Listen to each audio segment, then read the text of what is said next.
Hey nesters, welcome back to Nesting Haven. Today I am back at Salvation Army doing some thrift shopping. Right off the bat here, you can see I was in the book section. It was right by the door, and this is where they keep a lot of their cookbooks and the homesteading books that I enjoy to get. And I am trying to collect all the Martha Stewart books, and they had 3 of them right on the top there, so that was an exciting find. I don't believe I have these 3, so I'll have to double check, but I'm pretty sure I don't. I picked them up anyway at only $1.99 a piece. I thought that was a great deal. I was able to find one homesteading book. It was on bunny rabbits here, and I decided not to get it because I don't believe I would want to raise rabbits on our little farm here. I just don't think I would eat a rabbit. I think they're too cute, and I think I'd have a hard time with that. So I decided to put it back because I didn't think we'd really ultimately end up using it. I was able to find one vintage cookbook. This is from 1969, and it's on baking various breads.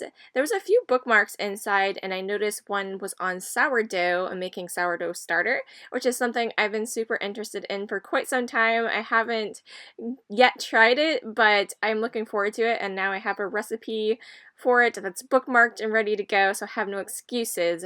After maple syrup season, we are just about to tap our maple trees this weekend.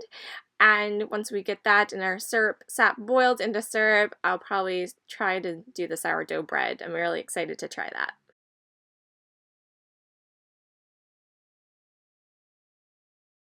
I actually did find another homesteading book. This one's more gardening focused, and this is almost like an encyclopedia, really. And I just thought it was fantastic. I had to show you some footage here because I couldn't do so in the store. But somebody's wife had signed it here. I thought that was really adorable. To my husband, happy planting. And as you can see, it has gorgeous floral pictures in it. There's trees and shrubs and different fruits and vegetables. It's really jam-packed with a lot of information, and it gives you a good way to identify a lot of plants that you might have that you don't know what they are. It has some trees. Well, I have a lot of trees on my property that I need to identify. I really kind of want to clear some of them out and just keep my maple trees, but I might keep some other ones, and it'd be nice to know what they all are. But yeah, as you can see, it is filled with so much information on everything you would need for gardening. Very exciting find. I found another beautifully done atlas of the United States. This is more kid-based. It's for the young people. And I really love this. It is filled with all kinds of information on all of the states. I've always been really passionate about traveling and have been fortunate enough to go on a few different road trips. So, I won't be able to travel for a little bit, but I can vicariously through a book like this, and we can learn about the different states and all of the, interesting things there. And then we'll have a list ready to go, all the places and things we'd like to see when we are able to go traveling again. Let me know down in the comments what state you guys want to visit the most and why.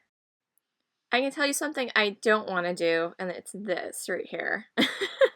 Explore a spooky swamp. No, thank you. This was a really neat book I found put up by Schoolhouse Press. It had a little series here. I got the food and drink one, and it just talks about the brief history of food and drink. Very simple, but it actually has like a little quiz section in the back, so I can actually use it for like a little unit study for homeschooling, so that should be nice. And I did find a couple of Martha Stewart Living magazines to add to my collection. I suppose it's time to move on to the next holiday now. So Easter stuff has been showing up. They had a few cute things. I thought this like switch plate holder was really adorable, but I was looking at it thinking, who's going to put just like an Easter switch plate on for like a month? So I passed on that. This was really neat. It was very lightweight, like a decoupage kind of floral paper on the outside of it. I put it back down, and then I was like, you know what? That's actually really neat, and I like that it was lightweight, so it won't be too bad to ship. It was only $2. And I just really loved it. It had these beautiful florals on it, so I thought someone would really enjoy that. You can really use it year round if you want. It's very spring summery, not necessarily just Easter. I feel like trivets are something I never walk away from. Hardly ever, especially these cast iron, wrought iron type ones. This one was really cute, my kitchen prayer. I have a bit of a collection going on around my kitchen. I started putting some up the other day because had discovered I have so many, and so I guess I'm collecting these now. And I'll probably add this one to my kitchen wall. So let this be a lesson to look at the sections you normally wouldn't look at, because look what I discovered. These amazing vintage salt and pepper shakers in this beautiful green, so 1970s, will go perfect in my kitchen. I was so happy to find those. And yeah, I'm not normally going down looking for lotions and shampoos and things like that, but actually kind of glanced down the aisle and I spied those.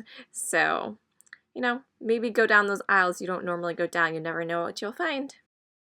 I feel like this candle holder has been here for 2 years, and I look at it every single time, and I always like it, and then I discover there's a crack on it. I'm always like, why didn't I want this? But yeah, it's been sitting there for quite some time. You guys have probably seen it in a few videos now.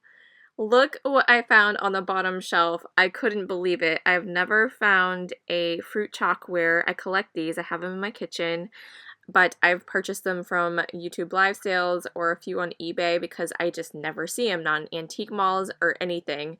And the only one, let it be known, the only one I've ever found was this one, and it's the most amazing one I've ever seen.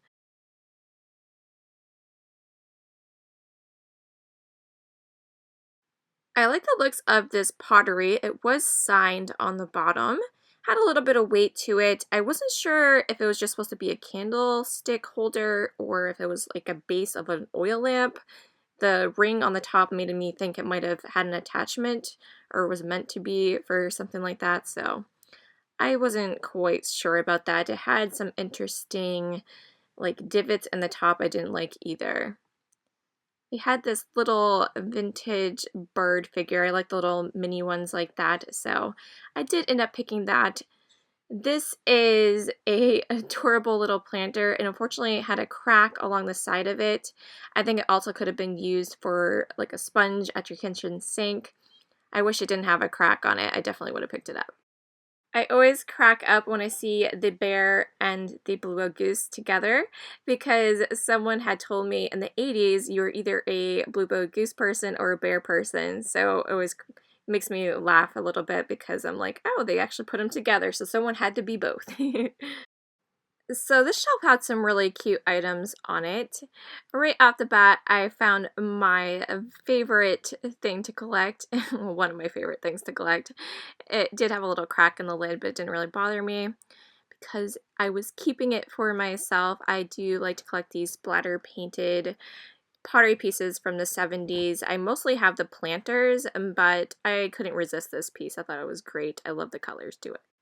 And then directly behind it, there was this adorable strawberry sugar or jam jar. It appeared to be a hand-painted ceramic piece. I couldn't find a maker mark on it, but there was some sticker residue where it indicated it might have been manufactured at some point, so I'm not quite certain on it. I did end up picking that up. I'm a sucker for the fruit and vegetable decor, what can I say? I thought about getting this aluminum muffin tin, not to use for cooking, but for crafting. Some people do some really cool things with it. I've seen advent calendars using these before, but obviously you need a few more days than that. Here is everything that I purchased at the thrift store today. I hope you guys enjoyed. Definitely let me know in the comments what item was your favorite.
Thank you so much for watching. I super appreciate it, and we will catch you in the next video.